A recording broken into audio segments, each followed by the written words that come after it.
jet plane starts from rest with an acceleration of 3 meter per second square and makes a run of 35 seconds before taking off. What is the minimum length of the runway and what is the velocity of the jet at takeoff? तो हमसे कह रहा है कि एक jet है जो कि 3 मीटर पर सेकेंड स्क्वायर के हिसाब से एक्सेलरेट कर रहा है, यानी हमको एक्सेलरेशन दिया हुआ है, acceleration is equal to 3 metre per second square, ये हमको एक्सेलरेशन दिया हुआ है, ठीक है। और जो उसने टाइम लिया टेक ऑफ करने में दैट इज 35 सेकेंड्स, ठीक है। 35 सेकेंड्स का उसने टाइम लिया, ठीक है। हमसे पूछ रहा है, पहला हमसे जो पूछ रहा है, कह रहा है कि what is the minimum length, है ना। मिनिमम लेंथ का मतलब है कि उसने कितना डिस्प्लेस किया बिफोर टेक ऑफ, उसने कितना डिस्प्लेसमेंट किया, ठीक है। अच्छा, और दूसरा हमसे पूछ रहा है कि भाई what is the velocity of the jet to take off, यानी कि उसकी व्हाट इज द वेलोसिटी क्या है उसके टेक ऑफ की। तो ये जो वेलोसिटी है ये v है, यानी कि ये क्या है, फाइनल वेलोसिटी, ये है फाइनल वेलोसिटी, ठीक है। तो अभी हमको यहाँ पर क्या क्या दिया हुआ है, अगर हम देखें तो हमको यहाँ पर दिया हुआ है time is equal to 35 seconds, ठीक है। और हमसे कह रहा है a jet plane starts from rest का मतलब है जहाँ पर भी लिखा हो स्टार्ट फ्रॉम रेस्ट, इसका मतलब जो u है इनिशियल वेलोसिटी है वो है 0, ठीक है। अब देखो ये हमको इसमें दिया हुआ है कि ये जेट जो है एक्सेलरेट कर रहा है, इसका मतलब हमारे को इसमें एक्सेलरेटेड मोशन की इक्वेशंस लगानी पड़ेंगी। एक्सेलरेटेड मोशन की इक्वेशंस क्या होती हैं, v is equal to u plus at, ठीक है। s is equal to ut plus half at square, ठीक है। और v square is equal to u square plus 2as, ठीक है। ये 3 इक्वेशंस हैं। अब इन क्वेश्चंस की खास बात ये, काइनेमेटिक की क्वेश्चंस की खास बात ये है कि हमें हमेशा ये देखना होता है कि हमें दिया क्या है और हमें फाइंड आउट क्या करना है। तो अगर हम यहाँ देखें तो हमें दिया क्या क्या है, हमको एक्सेलरेशन दिया है, हमको टाइम दिया और हमको इनिशियल वेलोसिटी दी है। हमको फाइंड आउट क्या करना है, हमको फाइंड आउट करना है डिस्प्लेसमेंट एंड फाइनल वेलोसिटी। तो हम देखते हैं कि डिस्प्लेसमेंट निकालेंगे। सबसे पहले हम डिस्प्लेसमेंट निकालने के लिए देखते हैं कि डिस्प्लेसमेंट निकालने के लिए हमको यहाँ पर कौन सा रिलेशन है। तो अगर हम यहाँ देखिए ध्यान से इन तीनों रिलेशंस में कि हमारे को a दिया है, t दिया है, u दिया है, तो ये तीनों चीज़ें जो गिवन है इसके बेसिस पे डिस्प्लेसमेंट कौन सी वाली इक्वेशन से निकलेगा। तो देखो इसके अंदर देखो, इसमें हमको u दिया है, t दिया है, बट इसमें हमको क्या निकाल के देगा, इसमें हमको फाइनल वेलोसिटी निकाल के देगा। तो इसको हम बाद में देखेंगे, ठीक है। इसके अंदर हम इस वाली के अंदर हमको s दिया है, ठीक है, s है हमारे पास, इसमें हमारे पास u है, बट इससे हमारी क्या निकलेगी, इससे हमारी इसमें हमारे पास s है और v का रिलेशनशिप है, ठीक है।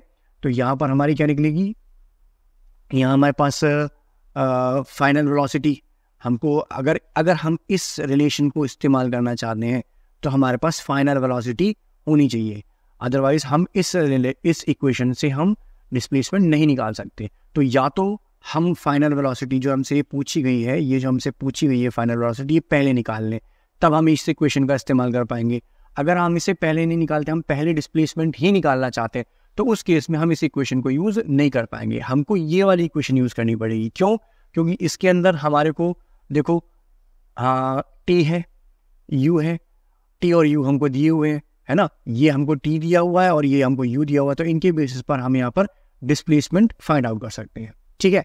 तो लेट्स स्टार्ट। तो हम इसमें वैल्यूज पुट कर देते हैं। s is equal to u 0 है, t हमारे को 35 सेकेंड्स दिया हुआ है, ठीक है, plus half a 3 metre per second into t 35 का स्क्वायर,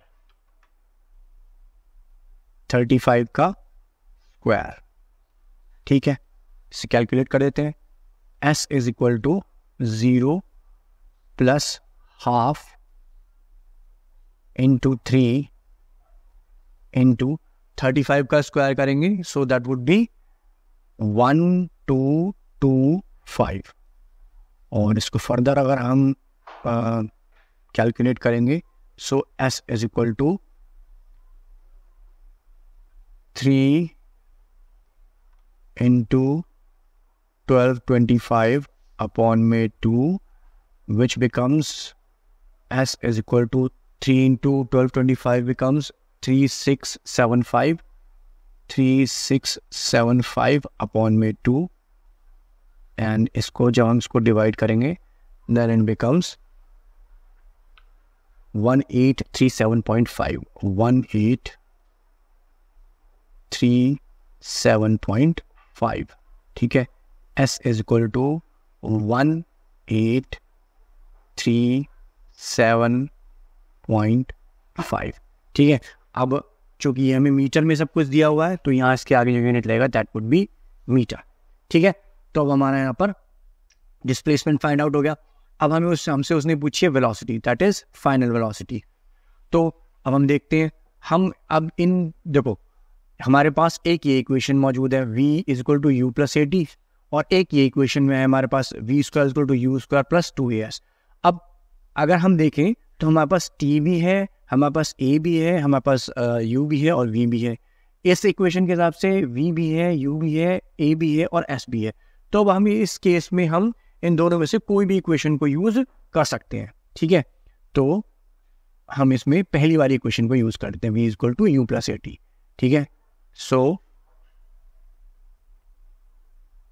velocity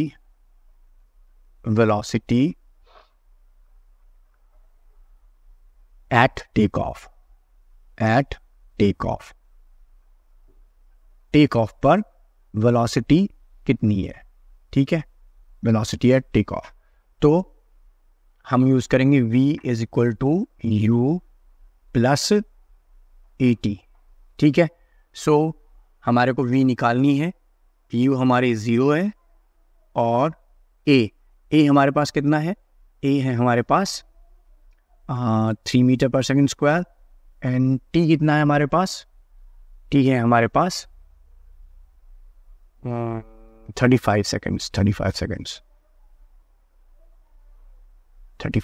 इसको मल्टीप्लाई कर दिया, सो यहाँ से हमारी v निकल गई। v is equal to 35 into 5 is equal to 105 metre per second. ठीक है, so this is the required answer. Thank you.